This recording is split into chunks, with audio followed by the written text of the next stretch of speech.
que nós devemos buscar o batismo com o Espírito Santo logo após o batismo nas águas? Nós devemos buscar, pois o batismo com o Espírito Santo nos reveste de poder, mas receberão poder quando o Espírito Santo descer sobre vocês. E o texto mais conhecido na Bíblia sobre o batismo com o Espírito Santo é no dia de Pentecostes. Está lá em Atos 2:1. Chegando o dia de Pentecoste, estavam todos reunidos num só lugar. De repente, veio do céu um som como de um vento muito forte, e encheu toda a casa na qual estavam assentados. E viram que parecia língua de fogo, que se separaram e pousaram sobre cada um deles. Todos ficaram cheios do Espírito Santo e começaram a falar noutras línguas, conforme o Espírito os capacitava.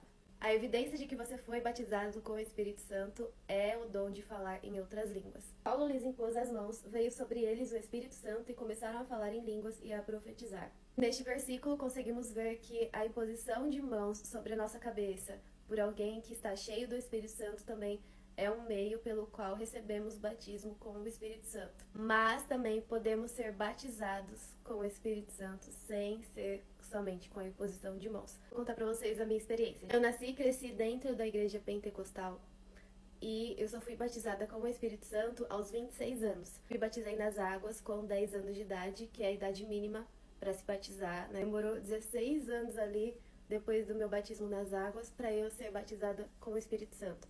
E o meu bloqueio, gente, era, às vezes sim, no momento da oração vinha a vontade de falar em outras línguas, mas eu ficava com medo de ser algo da minha mente, querendo imitar os outros falando. E eu ficava com medo disso ser uma blasfêmia. Então eu bloqueava ali. E às vezes também eu ficava pensando como que eu ia aparecer ali falando em outras línguas, o que os outros iam achar de mim. Eu criava um certo bloqueio. E eu vejo que esse é o bloqueio de muita gente que ainda não foi batizada com o Espírito Santo. É o medo do que os outros vão pensar. E se você ainda não é batizado com o Espírito Santo e quer ser, não tenha medo e nem vergonha do que os outros vão pensar. No momento ali de adoração, de oração da igreja, você consegue sentir a presença dele quando ele chega ali no ambiente. A presença, ela traz algumas sensações no nosso corpo.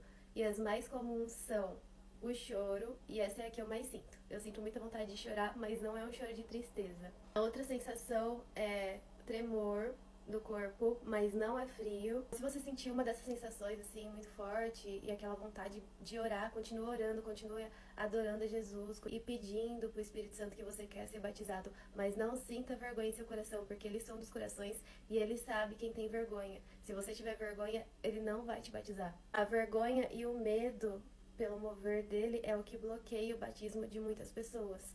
É por isso que tem muita gente crente de tempos na igreja que ainda não foram batizados com o Espírito Santo.